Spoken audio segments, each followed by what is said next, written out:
जिंदगी में हमेशा याद रखना कि तुम जब भी अपना लाइफ पार्टनर चुनो, जब भी, कभी भी, इन 4 स्तंभों को हमेशा याद रखना।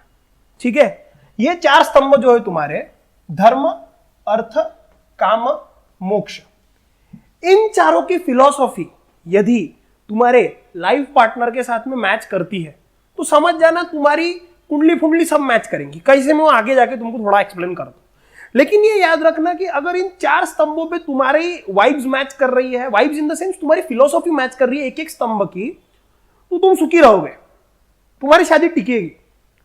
आखिर तुम बिजनेस पार्टनर हो तब भी तुम्हारा बिजनेस पार्टनर चल जाएगा, अदरवाइज वो नहीं टिकेंगी। उसका कारण है, अब ध्यान से समझना। जैसे हम पहले धर्म की बात करते हैं तो धर्म यानी कि तुम्हारे एथिक्स, सही है? धर्म यानी कि तुम्हारे एथिक्स। आचार्य चाणक्य धर्म पे ये बात करते हैं, वो कहते हैं सुखस्य मूलम धर्मः, यानी कि सुखों का मूल है धर्म। फॉर एन एग्जाम्पल, यदि मैं पुलिस हूं और मैं अपना धर्म अच्छे से नहीं निभा रहा, मैं करप्टेड हूं, कहीं ना कहीं मुझे भी गिल्ट रहेगा कि यार मैं करप्टेड तो हूं, ये रहेगा। हर पापी आदमी को मालूम होता है कि वो पापी है, हर डॉक्टर को लगता है कि उसका पेशेंट वो बचा सकता है, वो बचाएगा, लेकिन वो उसको समझेगा, लेकिन टाइम निकल जाएगा जब तक, लेकिन उसको समझेगा। अच्छे और बुरे में सबको फर्क समझता है। अब इसकी व्याख्या क्यों मैच होनी चाहिए? सपोज मैं डॉक्टर हूं, मैं दिन में 20 घंटा काम करना चाहता हूं, मैं मेरे पेशेंट को 20 घंटा देना चाहता हूं, 4 ही घंटा सोऊंगा, मैं 18 घंटा काम करना चाहता हूं, 2 घंटे में थोड़ा नहाना धोना जो करना है कर लूंगा, लेकिन 18 घंटे काम करूंगा मैं, ठीक है, और 4 ही घंटा सोऊंगा। ऐसे समय में अगर मैं मेरे किसी से शादी कर रहा हूं तो बहुत कम चांसेस है कि मेरी शादी टिकेंगी अनटिल एंड अनलेस सामने वाली भी 18 घंटे काम करने वाली नहीं रहेगी, तो रहेगी तो, क्योंकि 18 घंटे में से मैं उसको टाइम ही नहीं दे रहा, क्योंकि शादी बात है तुमको निभाना पड़ेगा ना। बच्चा पैदा कर रहा, बच्चे को टाइम नहीं दे रहा, तो वो गलत है, फिर करो मत। ठीक है? घर छोड़ दो, पॉलिटिक्स ज्वाइन करो, मंत्री बनो और काम करो 18 घंटे, सीधी बात है, कोई गलत नहीं है उसमें। आइदर बी ए बुद्धा और be a lover, don't stay in the middle path. Okay, so the point here is, यदि तुम्हारे जिंदगी जीने के एथिकल तत्व मैच नहीं करेंगे तो झगड़ा होगा ही। किसी को उसको लगता है कि मैं समाज सेवा ही बहुत करना चाहिए, वो आदमी समाज सेवा में ही रहता, उसके घर पे ध्यान ही नहीं रहता, भाई को झिक झिक झिक झिक झिक करते रहती। कोई कोई व्यक्ति बहुत काम करता है, तो ऐसे समय को तुम्हारे पार्टनर को लगेगा भैया ये तो काम मत कर रहा, मेरे को ध्यान ही नहीं देता, तब झगड़ा होगा। दूसरी चीज, यदि तुम्हारा ब्रेन बहुत ज्यादा है, यानी कि तुम्हारी सोचने की ताकत बहुत ज्यादा है, तो ऐसा सोचने वाला आदमी सिर्फ रोमांटिक चीजों पे रुकेगा नहीं, वो पूरे दुनिया के साथ अफेयर करने की कोशिश करेगा। He wants to kiss the world and not just a person inside a room. He wants to make the world as a room and kiss it. उसके लिए दुनिया भी छोटी है। तो ऐसे समय में वो व्यक्ति समूचे विश्व को जब चुनने जाएगा तो उसकी वाइफ को जलन होंगे ना, यार मेरे को टाइम ही नहीं देता। या फिर ऐसे समय में क्या होता है, कॉन्फ्लिक्ट बढ़ जाते हैं। तुम्हारे एथिक्स किस तरह से मैच हो रहे हैं या नहीं, ये देखना बहुत जरूरी है। जैसे मैं पुत्र धर्म में हूं, मैं अपने माँ बाप के साथ रहना चाहती हूँ, वाइफ नहीं रहना चाहती मेरे माँ बाप के साथ, झगड़ा होगा ही होगा। तो तुम किस एथिकल वे में अपनी जिंदगी गुजारना चाहते हो, तुम अपने धर्म को किस तरह से देख रहे हो, जो भी तुम्हारा प्रोफेशन है, अगर वो भी उसी तरह से समझने वाली है तो उससे शादी करो। जरूरी नहीं है कि तुम दोनों के प्रोफेशन भी उस समय पे सेम होना चाहिए। मैं कह रहा हूं कि तुम्हारे एथिक्स के स्तंभ का लेवल सेम होना चाहिए। ऐसा हो सकता है कि सामने वाली बंदी आईएएस है और बंदा आईपीएस है, तो आईएएस बोल रही है कि मैं अपना जॉब छोड़ रही हूं, आईपीएस अपना जॉब कर रहा है, तो आईएएस कह रही है कि नहीं, it is a part of his job, तुम उसे जॉब करने देती हूं। उस समय पे कॉन्फ्लिक्ट नहीं होगा। क्यों? क्योंकि वो समझदार है, उसे पता है जॉब में क्या है, लेकिन उसको समझ, ब्रेन की बात चल रही है, उसको मालूम नहीं है तुम्हारा जॉब क्यों, क्या बोलेंगे तू टाइम ही नहीं देता, उसका ब्रेन ही नहीं है ना यार उतना समझने का, वो काय को देंगी। जिंदगी में उसने उतनी मेहनत ही नहीं की है, उसको मालूम इतनी मेहनत करके कितना यूपीएससी पास होता है, वो काय को देंगी। दूसरी चीज, तुम जेंडर रेशियो को कैसे रखते हो, वो भी धर्म है। तुम अपने जेंडर रेशियो के धर्म को फॉलो कर रहे हो नहीं कर रहे हो, भी फॉलो, ये भी मैटर करता है। एक औरत एक मर्द को तभी धोखा देती है जब उसके पति के पास कुछ नहीं रहता, और एक मर्द अपने पत्नी को तब धोखा देता है जब उसके पास सब कुछ रहता है। उस समय पे तुम अपने जेंडर के बाहर निकल जाओगे तब भी तुम्हें प्रॉब्लम होगी। इसीलिए यह मैटर करता है कि तुम्हारे धर्म की, एथिक्स की व्याख्या सिमिलर निकले। समझ में आ रहा है? तो जब तुम पार्टनर चूज करोगे तो यह देखना बहुत जरूरी है। आचार्य चाणक्य सामने यह कहते हैं कि सुखस्य मूलम धर्मः और धर्मस्य मूलम अर्थः। क्या कहते हैं आचार्य चाणक्य? धर्मस्य मूलम अर्थः। अब जैसे मैं तुमसे यह बात कह रहा हूं कि मैं एक सुखी जिंदगी जीना चाहता हूं, मैं चाहता हूं कि मैं लोगों के लिए काम करूं, लेकिन ढेला मेरे पास पैसा इतनी, तो मैं क्या करूंगा? मैं चाहता हूं कि मैं अपने पुत्र धर्म का पालन करूं, मैं अपने माता पिता को अच्छी दवाई लाके दूं, अच्छा घर दूं, बुढ़ापे में उनको सुरक्षित रखूं, बुढ़ापे में उनको कोई तकलीफ नहीं होने दूं, लेकिन तुम्हारे पास पैसा इतनी है, तो ढेला क्या काम करोगे तुम? इसीलिए हमेशा याद रखना कि जब तुम समाज कार्य भी करना चाहते हो, उसके लिए पैसा बहुत जरूरी है। अब मेरे को लोग फोन करते, व्याख्यान देने को आऊंगा, मैं आऊंगा, 10,000 रुपए लगेंगे। बोले नहीं, विचारों पे आओ। विचारों पे काम होता क्या? अब अगर मैं एक नॉर्मल ये किताब, ऐसी ये दो किताबों का संग्रह है, ये किताब 1500 रुपए की किताब है, तब जाके मैं पढ़ता, फिर तुमको बताना पड़ता मेरे को। एटलीस्ट तुम ये तो बोलो कि मैं तुमको 2 किताबें गिफ्ट करूंगा। भारतीय मूल समाज में पैसे को इतनी गंदी नजर से देखा जाता है। काय को गंदी नजर से देखा जाता है बाबू? तुम ऑर्गेनाइज कर रहे हो कार्यक्रम, 1 लाख का कार्यक्रम, 25,000 में कार्यक्रम ऑर्गेनाइज कर रहे हो, स्पीकर को तुम पैसे नहीं दे रहे। सामने वाले ये बोलते, मैं 10,000 कब बोलता, 20, 25, 30,000 कब बोलता, जब मेरे को जाना ही नहीं रहता, मालूम है सामने वाले चिक्काटे चिल्लर है, वो किसी को नहीं देने वाले। कॉलेजेस में तो फ्री में जाता हूं मैं, देखा है तुम लोगों ने। क्यों? क्योंकि मेरी इच्छा है ना। अब यहां पे यह बात तुमको समझनी होगी, अर्थ बहुत जरूरी है, पैसा बहुत जरूरी है। पैसा नहीं है तो समाज का काम नहीं होगा, रुक जाएगा। फिर गवर्नमेंट टैक्स काय को ले रही? वो मेरे को फोन करके बोलता कि भैया तुम विचारों पे आओ। विचारों पे देश चलता क्या? और इसीलिए स्वामी विवेकानंद ने यह कहा था कि बाबू, बैगन जो है वो तुलसी के ऊपर है। क्यों? क्योंकि बैगन से पेट भरता है, तुलसी से पेट नहीं भरता। भले तुम्हारी स्पिरिचुअलिटी भर जाए, लेकिन व्यक्ति की पीठ जब तक सीधी नहीं रहेंगी, कब सीधी होंगी व्यक्ति की पीठ? जब उसके पेट में खाना रहेगा। पेट में खाना नहीं तो ऐसे नहीं हो जाएगा क्या आदमी? तो समझो, इसीलिए कहा जाता है कि यदि तुम्हें धर्म बचाना है तो अर्थ का होना बहुत जरूरी है। यदि तुम लोगों को उस तुलसी पत्र का महत्व समझाना चाहते हो, तो तुम्हें उस व्यक्ति के पेट में पहले बैगन देना पड़ेगा, खाना देना पड़ेगा। अगर वो खाना खाएगा तभी वो अच्छे से बैठेगा। इसीलिए महाराष्ट्र में या फिर कहीं पे भी कहते हैं कि पहले व्यंजन फिर भजन, यानी कि पहले पोटोबा मग विठोबा। और ये सत्य, इसमें गलत नहीं है। स्वामी विवेकानंद कहते हैं कि you can not teach a religion to an empty stomach person, that is nothing but a dance of a nude. वो नंगा नाच है। सीधी बात है ना भाऊ। तुम मंदिर बांध रहे हो, अयोध्या में राम मंदिर बन रहा, व्हील पे बन रहा है क्या? फुकट बन रहा है क्या? लोग दान दक्षिणा दे रहे हैं ना। बड़े बड़े राजाओं ने जब दान दक्षिणा दी तब बड़ी बड़ी चीजें बनी। You are talking about spirituality, I am talking about spirituality. ये सनातन के चैनल खोल के बैठे लोग, why they are doing it? Because they have economy. तुम्हारे घर में पैसा ही नहीं है, खाने को कुछ लाले ही नहीं है, तुम वीडियो नहीं बनाओगे। This is the truth. और ये मैं नहीं कहता, इसीलिए तुम्हारे दूसरे इसमें अर्थों को मूल दिया है ना। और इसीलिए चाणक्य कहते हैं धर्मस्य मूलम अर्थः। पैसा होना बहुत जरूरी है। और यह व्याख्या तुम्हारे पार्टनर को भी समझनी चाहिए। नहीं तो तुम्हारा पार्टनर रहेगा फकीर के जैसा, अरे पैसा कमाने में क्या, पैसा ला वाट दिया।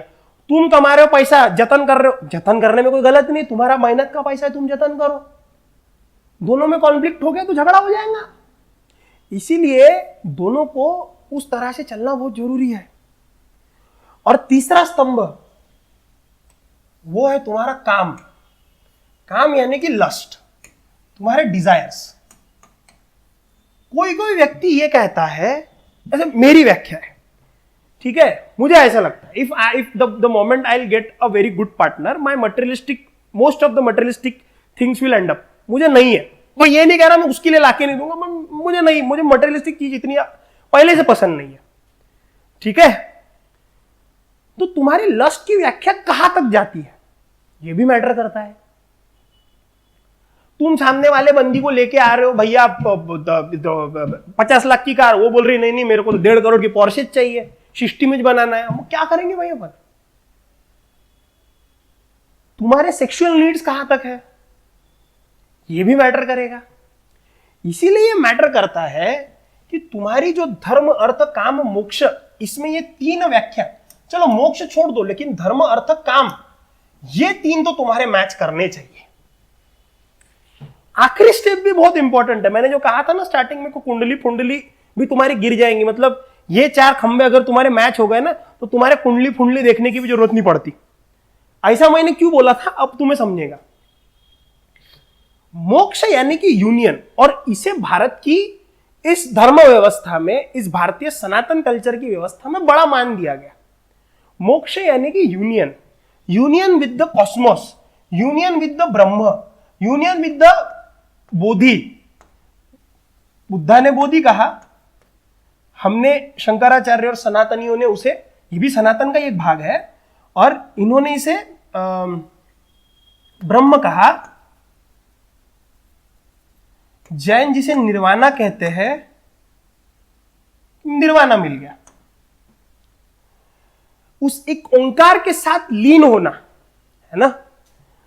तो अब इस बात को समझो, अब आपको मोक्ष मिलने के लिए यह जरूरी नहीं होता कि आप अपने घर को छोड़ के जाओ। कर्म साधना और ज्ञान साधना से भी मोक्ष मिलता है कि नहीं? हाँ, महाभारत में जितने भी क्षत्रिय लड़े उन सभी को मोक्ष मिला। क्यों? क्योंकि वो अपने क्षत्रिय धर्म को पूर्णतः निभा रहे थे। That is why this is a cycle. अगर धर्म को अच्छे से निभाओगे तो तुम्हें पैसों को लगेंगे उस धर्म को टिकाने के लिए। परसे आने के बाद तुम्हारे लस्ट भी बढ़ेंगी। उस लस्ट को बैलेंस करते हुए अगर तुम मोक्ष की तरफ बढ़ गए तो उस मोक्ष को करने के लिए तुम्हें धर्म की जरूरत लगेगी। अब कोई कोई व्यक्ति अपना घर छोड़ के ब्रह्मचर्य का पूर्ण धर्म पालन करता है, सही बात है, that is the most difficult way. लेकिन तुकोबा संसार में थे तुकाराम महाराज, फिर भी उन्हें मोक्ष मिला, है कि नहीं? हर वो क्षत्रिय जो अपना क्षत्रिय धर्म निभाता है उसे भी मोक्ष मिलेगा, यह कहा गया है। हर वो व्यक्ति जो अपने प्रोफेशन को फुल्ली फॉलो करेगा उसे मोक्ष मिलेगा। इसीलिए 4 सूत्र दिए गए हैं। तो यूनियन करना, तो कोई कोई लोग इसके बारे में नहीं सोचते। अब मैंने जब कुंडली की बात की, तो तुम कह रहे हो कुंडली मैच नहीं हुई तो झगड़ा होता है, समझो इस बात को। अब कुंडली का प्रभाव क्या होता है? कुंडली यानी कि तुम्हारे विविध नक्षत्र, विविध ग्रहों की तुम्हारे ऊपर असर कैसे हो रहा है, उसे तुम कुंडली कहते हो, है ना। कि विविध ग्रहों का, राहु केतु, ये सब जो ग्रह है, इसका असर तुम्हारे ऊपर कैसे हो रहा है, किस तरह से ये तुम्हारे ऊपर असर कर रहे हैं। शनि मंगल किस तरह से असर कर रहे हैं। अब इस बात को समझो। योग सूत्र में, मैं योग सूत्र की बात कर रहा हूं, Yog Sutra is a part of a Sanatan, ठीक है। योग सूत्र यह कहता है कि जिस समय पे तुम योगा करते हो, योगा यानी कि यूनियन, मोक्ष यानी कि यूनियन, योगा यानी कि तुम्हारे व्यवहारिक जीवन में रहते हुए जब तुम्हें उस परमार्थ की साधना हो जाए उसे तुम मोक्ष ही समझोगे। लेकिन इस लेवल पे, जिस समय पे आत्मा ने शरीर का त्याग किया, वो उसमें लीन हो जाएंगे, वो अलग बात है। तो अब इस बात को समझो, जब मैं ये कहता हूं कि मोक्ष की प्राप्ति योग सूत्र में ये कहती है कि भैया जब तुम किसी काम को पूर्ण रूप पूर्ण चित्त के साथ करते हो, दैट इज ऑल्सो मेडिटेशन। यदि मैं ये किताब पढ़ रहा हूं और किताब पढ़ते पढ़ते मैं पूर्णता उसमें घुस गया, दैट इज ऑल्सो मेडिटेशन, ठीक है। अब इसका कुंडलियों से क्या संबंध है, इस बात को समझो। सपोज करो कि मैं एक पैर पर खड़ा हूं, मैं कितने समय तक खड़ा रह पाऊंगा? कुछ समय के बाद मैं हिलूंगा, मेरा पैर नीचे आएगा। Why is this so? Because of gravity. इसी तरह से, अब ज्योतिष शास्त्र में बहुत लोग मानते नहीं होंगे, लेकिन सुनो, योग सूत्र में क्या दिया, सुन लो। उसी तरह से अलग अलग ग्रहों का असर मेरे ऊपर होगा, है ना। उनकी ग्रेविटी मेरे ऊपर का असर करेंगी। चांद की ग्रेविटी पूरे के पूरे समुद्र पे असर करती है, उसी तरह से मेरे शरीर में पानी है तो मेरे शरीर पे भी काम करेगी। सेम वे में अलग अलग प्लैनेट्स की ग्रेविटी मेरे ऊपर असर करेंगी। But the moment I will have the control of my body, getting it, the moment I will have the control of my body, अगर मैं एक पैर के ऊपर खड़ा हो सकता हूं योगा करके, योगा का ध्यान, योगा में जो भी सूत्र है उसको फॉलो अप करके, मैं यदि अपने शरीर पे इतना कंट्रोल ला लेता हूं कि भैया मैं एक पैर पे खड़ा रह पा रहा हूं, या फिर मैं अपने शरीर पे पूर्णतः कंट्रोल कर पा रहा हूं, तो कुंडलिनी का अभाव, कुंडली का अभाव निकल जाता है। इसीलिए हम कहते हैं कि कुंडलिनी जागृत हो गई, तो वो जो कुंडली का चार्ट है वो निकल जाता है और कुंडली अपने आप में जागृत हो जाती है। यानी कि तुमने उसके ऊपर ताबा मिला लिया। अब समझ में आ रहा है? तो द पॉइंट इज कि अगर तुम अपने धर्म के साथ एक तरह से एक निष्ठ होकर काम कर रहे हो, you are doing a meditation, you are doing a yoga, that is why, और उसी की तरफ से तुम्हें अर्थ प्राप्त हो रहा है, तुमने अपने काम की संख्या तोड़ दी, तभी तुम्हें मोक्ष प्राप्त होगा। और इसीलिए कहा जाता है कि when you are not properly into your dharma, then there is a perspective कि तुम्हारी कुंडली देखी जाए, तब तुम्हारे ऊपर ये ग्रेविटी फैविटी असर करेंगी अलग अलग ग्रहों की। But if you are a great yogi, है ना, रात में 3 ही लोग जागते हैं, योगी, भोगी और रोगी। योगी कौन? जो पढ़ाई कर रहा है, जो एक चित्त से ध्यान लगा बैठा, उसे भी योगी कहा जाता है। रोगी कौन? जो बीमार है, वो जागेगा। भोगी कौन? जो दारू वारू पी रहा है, भोग विलास कर रहा है, वो भोगी। योगी जब रात में जागता है, उस समय पर वो मेडिटेशन में रहता है। इसीलिए कहा जाता है कि तुम जब अपने धर्म से एकनिष्ठ हो जाओगे, उस समय पे तुम एक तरह से योगी ही हो। इसीलिए राम को कर्मयोगी कहा गया, है ना, और श्री कृष्ण को राजयोगी कहा गया, है ना। तो ये 4 स्तंभ अगर तुम्हारे पार्टनर के साथ मिल जाए तो समझ जाना your life is going to be successful. नहीं, अगर तुम इसमें से एक के ऊपर भी हिले हुए हो तो जरूरी होता है कि तुम कुंडली देखो, क्योंकि ऐसे समय पे फिर तकलीफ होती है पार्टनर्स में। कुंडली इसीलिए भी देखी जाती है कि भैया ये दोनों के स्वभाव किस तरह से रहेंगे, वो डिफरेंट पार्ट है। यहां तक समझा है ना? ठीक है, तो ऐसी वो तुम्हारे एंशिएंट हिस्ट्री के स्तंभ है, इसलिए मैं तुमको समझा दिया, है ना।